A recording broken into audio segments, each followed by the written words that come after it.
Hi, my name is Diana. I'm 25 years old and I'm a nurse. Before I continue my story, please take a minute, subscribe, and don't forget to turn on the notification bell. I grew up in a family of 2 children, my little brother and I. I lost my father when I was only 12. My mother had to fight body and soul to raise us.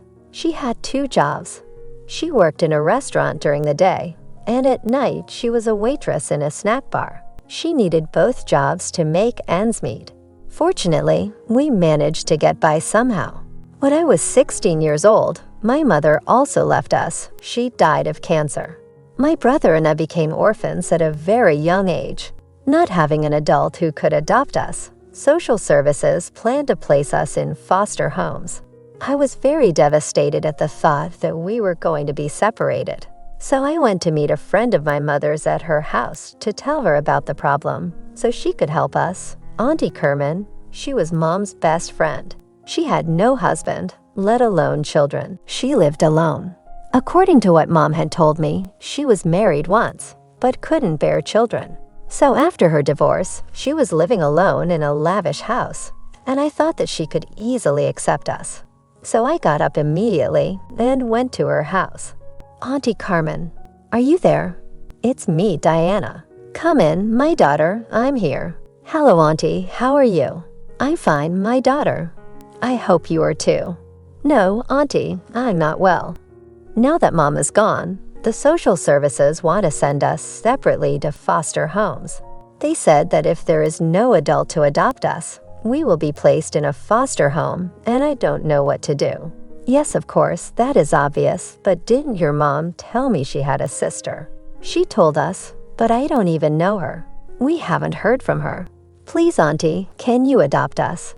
Deanna, you see, adopting children is not an easy thing. But for the sake of the friendship I shared with your mother, I agreed to adopt you. After all, you are my children. Thank you, Auntie. Finally, after a few months, we were adopted by Auntie Carmen. I must admit that I was very happy. We moved in with Aunt Carmen. At first, everything went well. She took good care of us and even paid for our school fees. But unfortunately for us, she became very ill, and all the money she earned was not even enough for her care. This was the beginning of our ordeal. Aunt Carmen became an invalid, and at that time I was just 17 years old. What was I supposed to do with my brother? I started doing odd jobs as a waitress in restaurants and fast food outlets. While working in a small restaurant, I met a gentleman. Mr. Guy, he was a rich and wealthy. At first, he was considered a loyal customer because he came to eat there every day. But with time, I noticed he was after something else. Mr. Guy was more interested in the young waitresses than in the food that was sold there. He was a perverse and narcissistic man. One evening, while I was working, he invited me to have a drink after work. I have a proposal for you.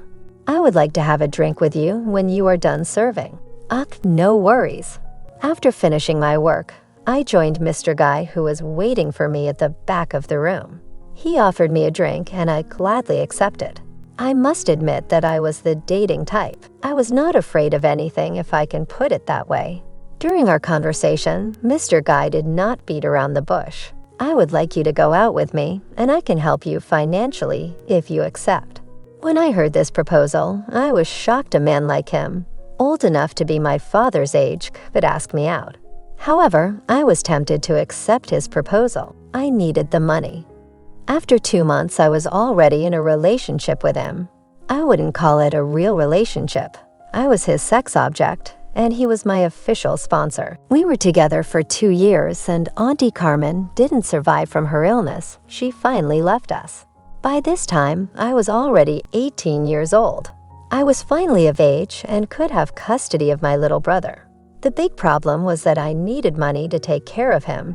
When Aunt Carmen died, she had nothing but the house she owned, which she left for us. I continued working at the restaurant, and I still maintained my relationship with Mr. Guy. Every time I went out with Mr. Guy, he presented me to his friends as his new trophy. It's true that at my age, I was really beautiful and attractive to everyone that saw me. That's why Mr. Guy's friends would always give me their phone numbers in hiding. which I would hurry to get. I had acquired a taste for this kind of life. I was going out with several men at the same time, and I received a lot of money from them. I even had a reputation as a high-class prostitute. Every night I went out with these men to the point where I wasn't taking care of my brother anymore. He was always left alone. Little by little, my little brother, despite his young age, got involved with a gang. He was taking drugs and robbing supermarkets. I watched helplessly as his life slowly deteriorated, and he just won't listen no matter what I said to him. I took care of his needs and his school fees. What else could be lacking? One evening, I abstained from going out in order to have a serious conversation with him. I went to see him in his room as he was getting ready to leave. "Joel, what's wrong with you? I don't understand you anymore." "I don't have any problems, sis. I'm just having fun with my friends." "Joel, the drug is slowly destroying you. You are ruining your life, believe me, please." "I'm not doing anything wrong, just chatting with my friends. They're always there for me." "What do you mean? What about me?" "You never cared about me. Since Aunt Carmen died, you spend all your days and nights out. I hardly ever see you. You're never there when I need you. But the reason I spend all this time outside is to look for the money to support you. It's not easy at all. I would have been better off in a foster home." I was shocked and hurt. I had sacrificed my little brother's life without knowing it. I was more interested in my own interests than in his. I didn't know how to watch over him, how to train him. I wasn't there for him. 2 days after our conversation, Joel was arrested in a robbery with his gang at a local supermarket. He was placed in a reformatory because he was still a minor. I found myself alone, filled with remorse and guilt.